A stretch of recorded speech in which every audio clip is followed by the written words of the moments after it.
ஆண்டவராக இயேசு கிறிஸ்துவின் நாமத்தினாலே என் அன்பின் வாழ்த்துக்கள். இந்த காலவேளையிலும் உங்களை சந்திப்பதில் மகிழ்ச்சி அடைகிறேன். இன்றைக்கு நம்முடைய தியானத்திற்காக நாம் தெரிந்து கொள்கிற வேத வசனம் ரோமருக்கு எழுதின நிருபம் 15ஆம் அதிகாரம் 13ஆம் வசனம். பரிசுத்த ஆவியின் பலத்தினாலே உங்களுக்கு நம்பிக்கை பெருகும்படிக்கு நம்பிக்கையின் தேவன் விசுவாசத்தினால் உண்டாகும் எல்லாவித சந்தோஷத்தினாலும் சமாதானத்தினாலும் உங்களை நிரப்புவாராக. இந்த வேதம் சொல்லுகிறது, இந்த வசனத்தில் ஆண்டவர் நமக்கு கற்றுக் கொடுக்கிற ஒரு காரியம், பரிசுத்த ஆவியின் பலத்தினாலே உங்களுக்கு நம்பிக்கை பெருகும்படி. பரிசுத்த ஆவியானுடைய பலத்தினாலே ஒரு நம்பிக்கை பெருகும் பொழுது, இந்த நம்பிக்கையில விசுவாசம், சந்தோஷம், சமாதானம் நிறைவாய் பெருகும்படி உங்களை நிரப்புவாராக, ஆசீர்வதிப்பாராக. அப்படி என்றால் என் சகோதரரே என்று பவுல் ரோமாபுரி மக்களுக்கு எழுதுகிறதைப் போல இங்கே நாம் வாசிக்கிறோம். ஆனால் கர்த்தர் இன்றைக்கு நம்மோடு கூட பேசுகிறார். பரிசுத்த ஆவி என்கிற அந்த நம்பிக்கை, பரிசுத்த ஆவியினாலேயே உங்களுக்கு நம்பிக்கை பெருகும்படிக்கு. பரிசுத்த ஆவியானவரால் ஒரு நம்பிக்கை நமக்குள்ளே பெறுகிறது. என்ன நம்பிக்கை பெறுகிறது? அந்த நம்பிக்கையின் தேவன் சந்தோஷத்தினாலும் சமாதானத்தினாலும் நம்மை நிரப்புவாராக, உங்களை நிரப்புவாராக. அப்ப பரிசுத்த ஆவியானவர் என்கிற அந்த தேவாதி தேவன் நம்மை வழிநடத்தும்படி கொடுக்கப்பட்டிருக்கிற ஆவியானவர் நம்மை நிரப்பும்படி, அவருடைய நம்பிக்கை நமக்கு, அவர் மேல் உள்ள நம்பிக்கை நமக்கு உண்டாக வேண்டும் என்று ஆண்டவர் விரும்புகிறார். பரிசுத்த ஆவியானவர் மேல நமக்கு ஒரு நம்பிக்கை வந்துருச்சுன்னா, அந்த நம்பிக்கை தேவன் மேல் நாம் திருப்புவோம். எப்படி திருப்புவோம்? பரிசுத்த ஆவியானவர் நமக்கு தரிசனங்களையும் திட்டங்களையும் தந்து நம்மை வழிநடத்தும் போது, அந்த நம்பிக்கையிலே தேவன் மேல் அந்த காரியத்தை திருப்பி, அதனால் உண்டாகிற விசுவாசத்தினாலே சமத்தினாலும் சந்தோஷத்தினாலும் நம்மை நிரப்புவாராக.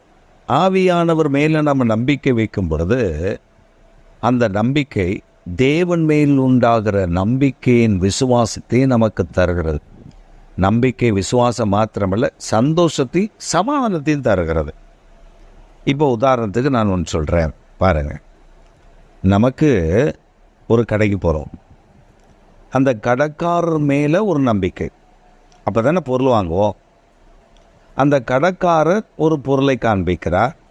இந்த பொருளை நாம் நம்புகிறோம், இது நன்றாக வேலை செய்யும், இது நமக்கு உதவியாக இருக்கும், இது இப்படி இருக்கும் என்று நாம் நம்புகிறோம். அப்படி நாம் நம்பின உடனே அந்த பொருளை நம்பி அந்த கடையில் நாம் வாங்குகிறோம். அப்போ நமக்கு முதல்ல பொருள் மேலே நம்பிக்கை வருது, ரெண்டாவது அதை விற்கிற கடைக்காரர் மேலே நம்பிக்கை வருது. ஒருவர் ஒரு சமயம் ஒரு பைக் வாங்கினார். பைக் வாங்கின பொழுது அவர்கள் நம்பிக்கை ஊட்டினார்கள். இந்த பைக்கை வாங்குங்கள், 3 வருட வேரண்டி இருக்கிறது, அது பேட்டரிக்கு ஏதாவது பிரச்சனைனா நாங்கள் மாற்றி கொடுப்போம் என்றெல்லாம் சொன்னார்கள். ஆனால் 2 வருடத்துக்கு பின்பு அந்த பேட்டரி வீணாக போன பொழுது அந்த கம்பெனியை போய் பார்த்தால் கம்பெனி மூடப்பட்டது. பின்னாடி அந்த ஓனருடைய வீட்டை தேடி கண்டுபிடித்து எப்படியோ கஷ்டப்பட்டு அந்த வீட்டுக்கு போனால் அவர் சொல்லுகிறார், இப்போ நாங்கள் அந்த கம்பெனியில் இல்லைங்க, ஆனால் நீங்கள் வேணால் பேட்டரியை கொடுங்க, சர்வீஸ் பண்ணி தர சொல்கிறேன். அப்போ அந்த மனிதனுக்கு நம்பிக்கை வருமா? தன் எல்லா சொத்துக்களையும் இழந்து போனதை போல உணர்ந்தார். ஆனால் இதுவே ஒரு மனிதனிடத்தில் ஒரு பொருள் வாங்கி அது கொஞ்சம் குறைவுபட்ட உடனே அந்த கடைக்கு நாம் போகும் பொழுது சில கடைக்காரர்கள் இருக்கிறார்கள், தங்கள் கஸ்டமரை வரவேற்று அந்த பொருட்களை வாங்கி கொண்டு புதிய பொருட்களை கொடுத்து அனுப்பிவிடுவார்கள். அப்படி அனுப்பும் பொழுது அந்த கஸ்டமர் அந்த பொருளை வாங்குகிற மனிதனுக்கு எவ்வளோ பெரிய சந்தோஷம் இருக்கும்.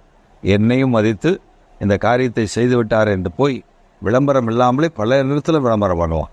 அந்த மாதிரி பரிசுத்த ஆவியானவர் மேலே நமக்கு நம்பிக்கை இருக்கு.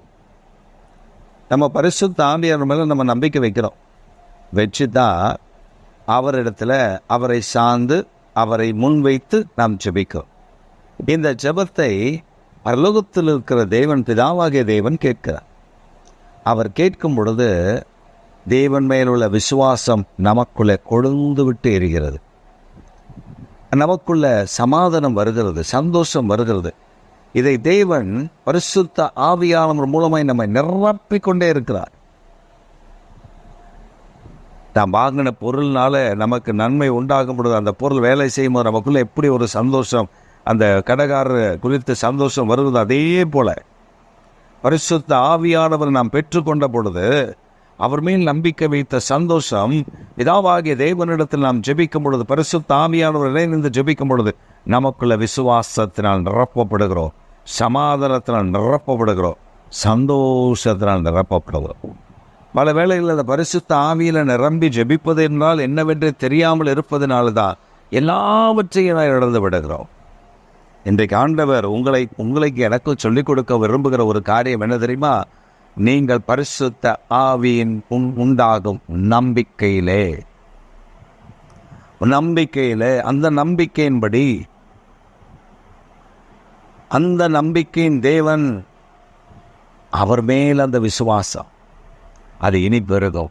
அப்ப நாம ஒன்று அறிந்து கொள்ளணும்.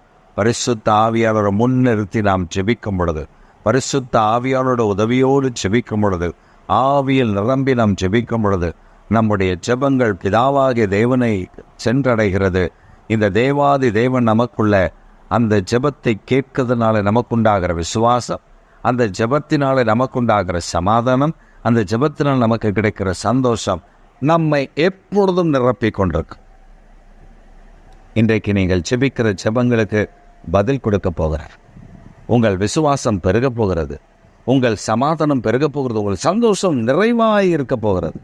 கர்த்தர் இன்றைக்கு அதை செய்ய விரும்புகிறார். மகிழ்ச்சியோடு கூட அவரை பின்தொடர்ந்து செல்லுங்கள். கர்த்தர் உங்களுக்கு பலத்த பெரிய கிரியைகளை செய்து ஆசீர்வதித்து நடத்துவார். ஆமென், ஆமென்.